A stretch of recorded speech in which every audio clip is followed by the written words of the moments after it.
Hey, listen, and welcome to A Link to the Filmcast, where I'm your host, David Ries, in the show where we adventure across the realms of Hyrule and the Silver Screen. And today we're going to be looking at the Kingdom of the Planet of the Apes.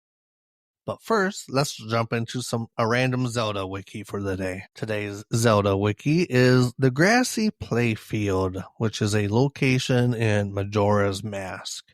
And this is the end game location. This is that location where when you get to the moon and you're about to fight Majora, it has a different outcome, whether you have all the masks versus if you're just playing through the game without all the masks your first time through. And it's really just this big grassy field with a tree on a hill.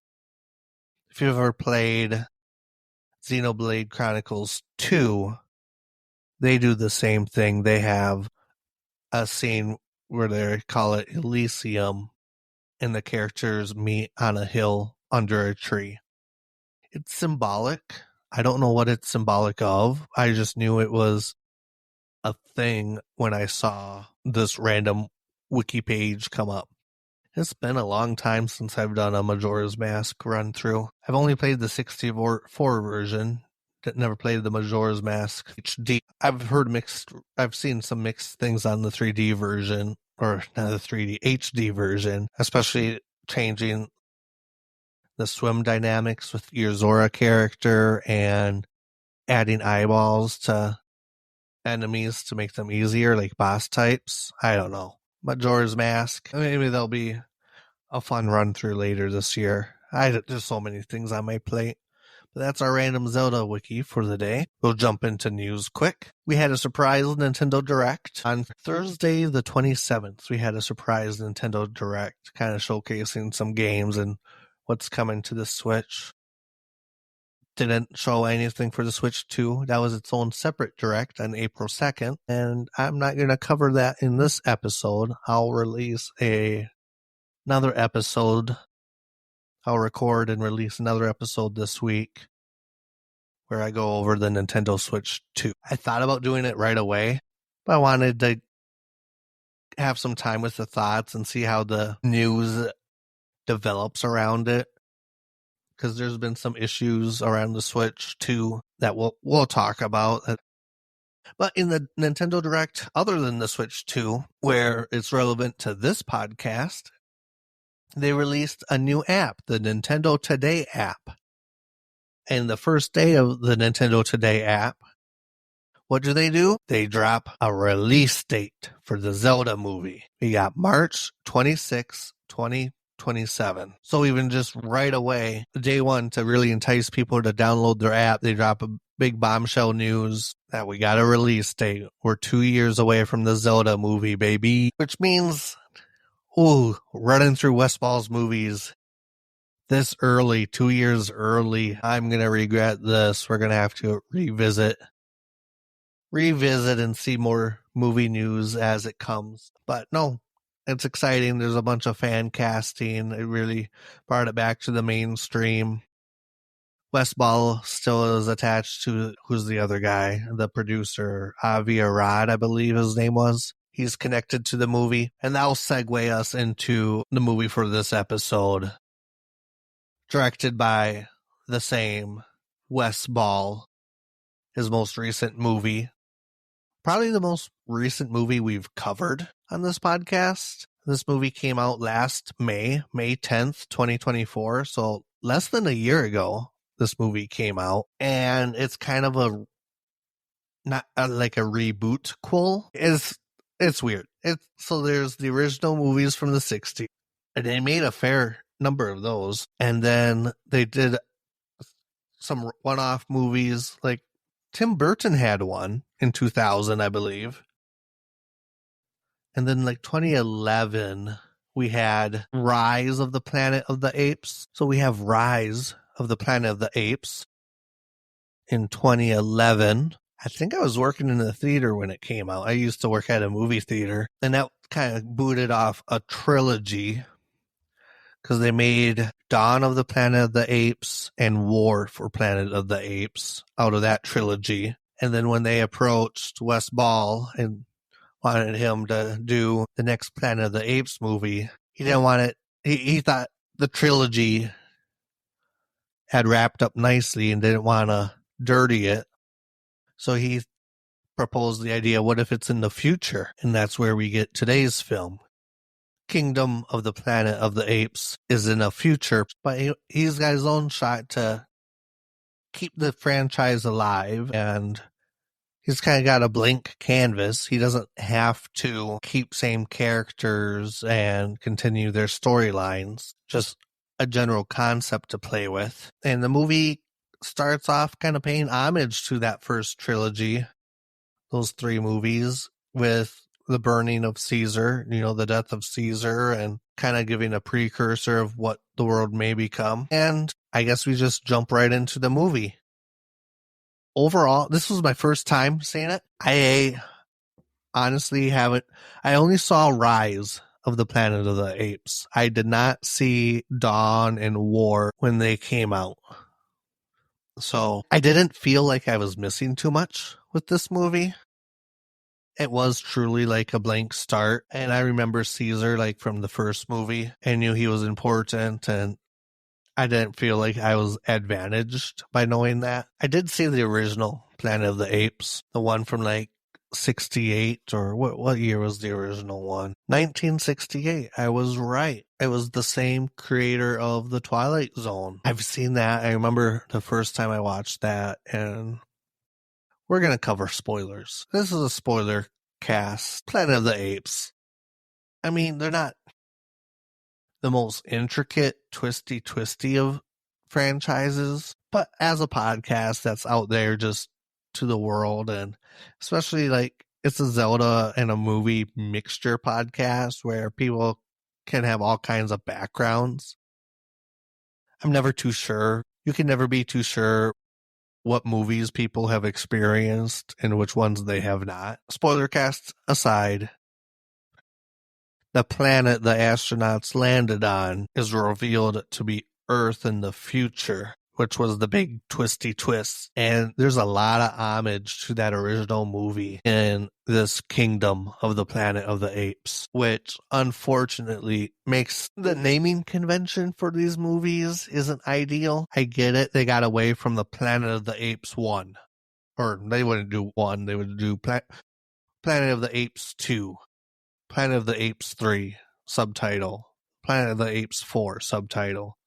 But no, we have Rise, we have Dawn, and it's always like for Planet of the Apes. So it's like Rise of the Planet of the Apes or Dawn of the Planet of the Apes. And this one is Kingdom of the Planet of the Apes. So if you're not really familiar with what you're going to be seeing, you kind of have to do a quick search of which movie, like what's the proper order to watch them. And it's a mouthful. Hey, what movie are you seeing? Oh, I'm seeing the Planet of the Apes movie. Oh, what's that one called? It's like Kingdom of the Planet of the Apes, something like that. It's a mouthful.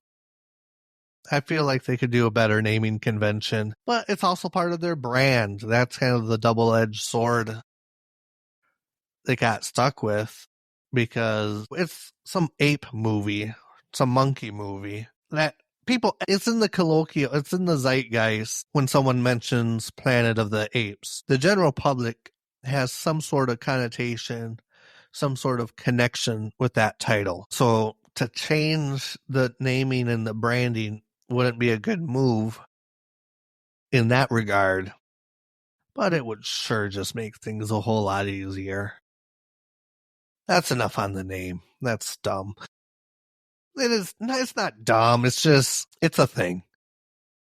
First time. Okay. Where was, so this was my first time seeing it.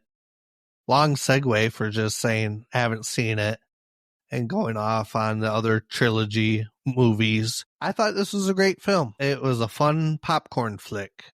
The pacing got a little long. The film got a little long to me, but it was fun. It was fun. It loosely sets up a trilogy. I'm curious to see what direction they go with it, but I'm also not chomping at the bit to be like, I wonder what they're going to do next. What are we going to do? What's May going to do? What's Noah going to do? I feel like you could probably think it through and have different branches, story branches, and then just guess which way the director or the studio wants to go with it. They're obviously setting up a trilogy. That's what makes money. Wes Ball, the guy doing our Zelda movie, is also attached to do the sequel. Not quite sure how the timing is going to work out. If he's going to, when the shoot for the sequel, when that takes place versus when they do the shoot for the Zelda movie. Good job, security, having multiple movies lined up. Good for him as an up-and-coming film director. He did a great job with the Maze Runner movies. I did a few episodes on those. If you want to check those out, I'll probably revisit these movies when the Zelda movie comes up closer. Kind of pulled the trigger on watching all these movies in anticipation, but wanted to get kind of a feel for the genre that this podcast is going to be. It's just a chill movie podcast from Zelda fans. Nothing hopefully too divisive. I mean, I prefer the main console Zeldas over the 2D handhelds. Well, there's good 2D handhelds. They're not all four swords where you have to Game Boy Link. Minish Cap is probably one of my favorite handheld ones. That's a great one. I've seen gameplay and footage of A Link Between Worlds. Haven't played it myself, but I've seen it played. It's fun. But this is just a cool podcast as a community, not a take a strong stance. This movie is awesome. This movie is not. And we'll probably come across those, but we'll just look at them and talk about them. Like, this movie was fun. This was fun. Not gonna win an Oscar, I don't think, but it was a fun movie that it looked beautiful for how much CGI and computer graphics are in it. In an interview, they were talking about the water when they crossed the river and some of the water scenes, and they had over 10 petabytes of data. So you got your gigabyte, 1,000 gigabytes is a terabyte. Then you got 1,000 terabytes gives you a petabyte. And he had 10 petabytes of data for simulating the waves, which is a crazy amount of data. And I know at the consumer level, data storage is cheap and the best it's ever been. I couldn't even fathom how many songs 10 petabytes could hold. I bet I could if I got a calculator out, but I didn't. But at the petabyte level, that's a lot of storage. And to be able to run models and to make the water look as good as it did, I think that's pretty cool. They had a couple options. They could have elected not to do water. They could have tried to do a live shoot and then have actors in water and then digital master it and spend all the time animating that. Or in their little environment where they did a bunch of the computer graphics, they could try to simulate it. And the CG and the simulation in this movie is fantastic. All the apes, all the animals feel like they're there. Even in the scenes with the humans, they don't stand out. Give it 20 years, and that might change depending on how the technology evolves. I guess it's kind of the newness factor of it, but it looked great. The movie looked good. Noah, it's always interesting. Like, you have a bunch of apes, giving them characteristics so the audience, the viewer, can tell them apart. And I love Noah's design of just kind of basically being the average ape. He didn't have, he wasn't super tall or he didn't have a scar. I don't think he had any definitive features. But you could tell he was the main character. And then you could tell Suna and the third one, it's like Anaya, their trio. He's got his mother. the mom he finds again. I don't know what it was, but you could kind of tell, and the voices, having the voices match up to knowing who they are and having them behave a certain way for each character. That really helps to stand out which ape they're talking to. Not all of them can be comically large like Silva or Mr. Caesar. Proximus, very distinctive apes. But let's jump right into, let's run through the plot. Let's kind of go through the movie. The world building starts pretty strong. I want big picture. Here I am saying we're going to jump into the movie, and then I start with something that says big picture. Big picture, I think the first third of the film is the strongest. I think showing the snippet with Caesar and the legacy of the fallen human world, but then having Noah and his friends trying to get the eggs, but then having rules about the eggs. You must leave one because they are a tribe that raises, and I don't know if they don't worship the birds, but they are friends with birds. So the fact they have dignity to leave eggs in the nest and are friends with the birds. Good world building off the setting right away. You could tell this was like inspired Bronze Age structure when they got back to the tribe, all just wooden structures. Even though the apes have intelligence and they even have tools, they haven't gotten to the point of stonemasonry and anything more advanced than wood for now, which I wonder as the movies progress, will they get more technology? Anyway, we get introduced to the village. We get to meet his parents. They kind of show us around in their way of life. On their way back to the village, there was a echo, which is what they call humans, that was around, and apparently it brought the bad apes over to their territory. We get introduced to the Silva character, who is like the main general or militant leader for Proximus. Basically takes all the apes hostage and destroys the town, kills the elder, and also gets rid of Noah's dad in a big fight scene. We don't know about the Proximus guy at this point. We just know the invaders yell for Caesar, and also we hear one say, "Take the prisoners to Proximus Caesar," just to clarify that he's not Proximus or Caesar, if you're just trying to follow this. So that's kind of the hero's call to adventure. Noah survives and wakes up with his whole village taken hostage or taken prisoner. So the adventure is to save his people, which is a very noble thing to do. And that's where we get the scenes, he gets a horse, the apes ride around on horses, horseback, gets some tools. He grabs one of the cattle prods that was left from the invaders, goes through the tunnel and goes into the new world that they were forbidden to go to. So it's literally brand new territory for him that he's never been through. I don't know what it is about the aesthetic, but the overgrown skyscrapers, the skyscrapers just covered in foliage and greens, all destroyed and aged, all weathered through. I like that. That it looks neat.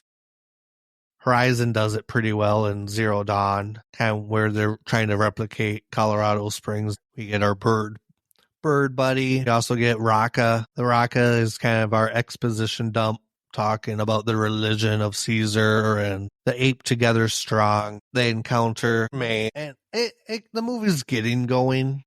At this point, I'm eating the popcorn, and I'm like, okay. So they join a human. We get a little encounter from Silva and the invaders trying to take some humans and capture her, and Noah comes, saves her in a very reminiscent way that pays homage to the original movie. In the original movie, there's scene when the astronauts first land on the planet, and there's just a bunch of humans in loincloths and grass bikinis in a grass field, and then a bunch of apes show up riding horses and nets, and they're basically taking humans captive. We get the very similar scene here. We get the shot of the humans in the grass trying to navigate while the apes on the horses are riding around looking for them. Even the way she jumps from the rock onto Noah's horse is reminiscent of the original shots, which I thought was a nice little Easter egg for people that have seen the original. And that's where we find out she can talk. She yells his name, and we got a very cool Zelda-esque escape.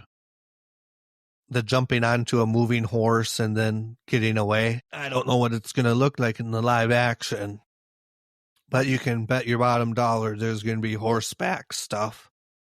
Horseback riding, horseback encounters, probably Epona.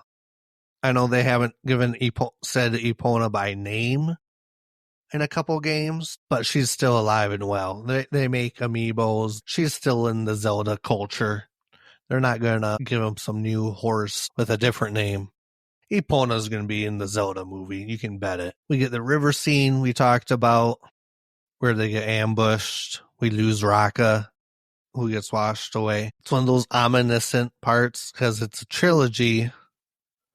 And we have a character get washed away, but we don't really see a dead body. Makes me skeptical that he's still alive. Or it leaves the door open that he could come back in another movie. That's something I've learned about these movies. You cannot take everything at what the movie tells you. If a character is going to die, they're really going to draw it out and make emphasis of their death. They're not going to do it like at a blink of an eye and say, too bad. They're going to draw it out for effect, and they're going to die on camera. They're not going to die off screen. So Raka gets swept away, and they get to the prison. And this is the part that kind of got long for me.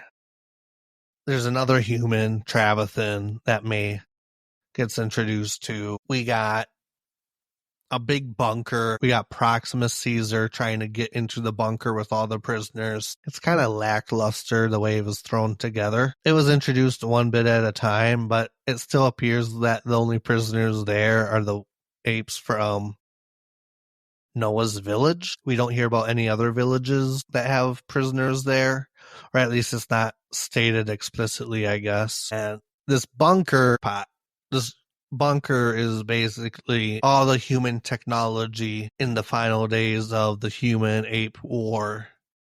Bunch of military equipment, and that's why Proximus wants to get into it. So through some adventure movie like sequences, climbing stones and getting a gang together and venturing through a unknown spot, the bunker. There's not really a betrayal. I guess May's just not telling them everything.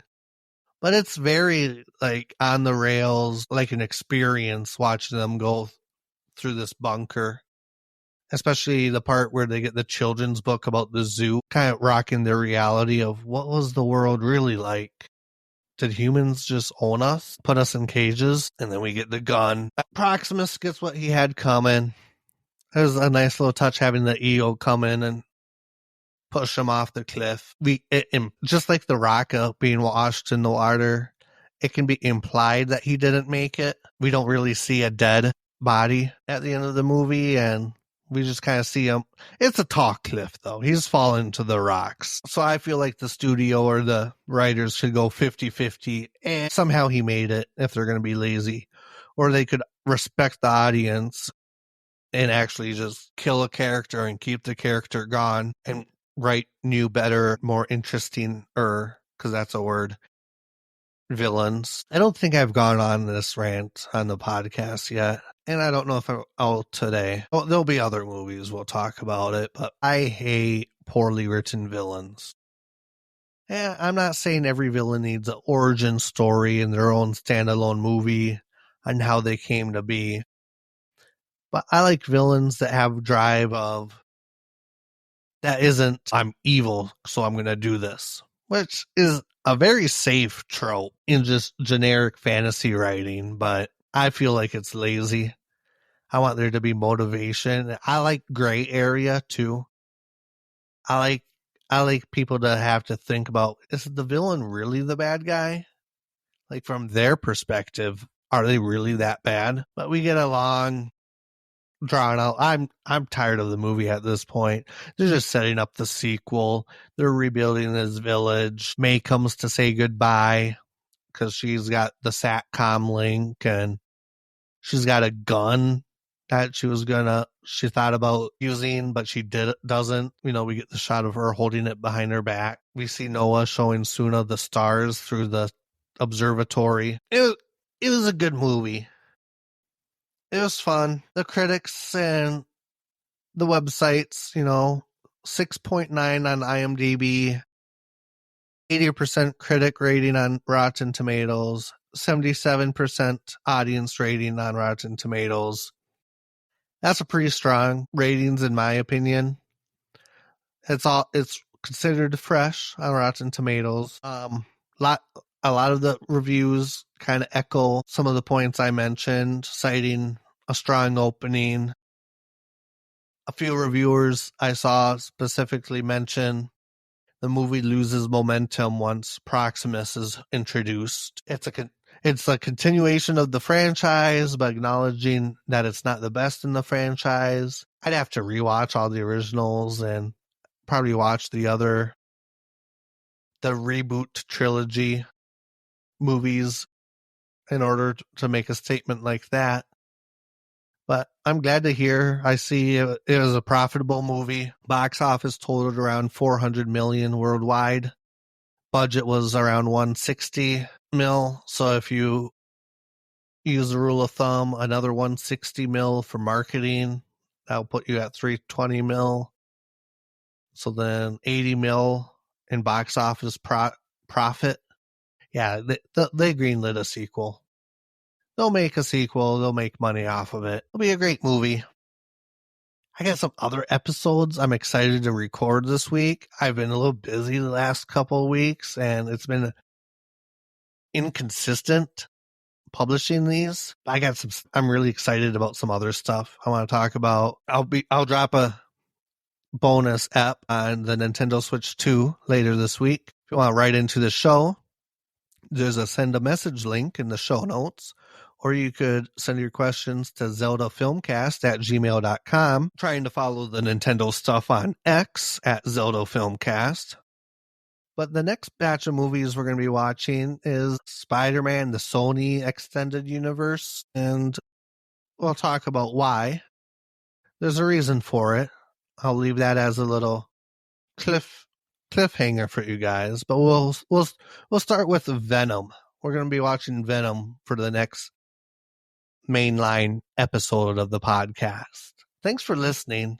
I hope you enjoy these conversations. If you ever want to have a conversation about this, I'll consider having guests on the show. But thanks for listening, and as always, may the Triforce be with you.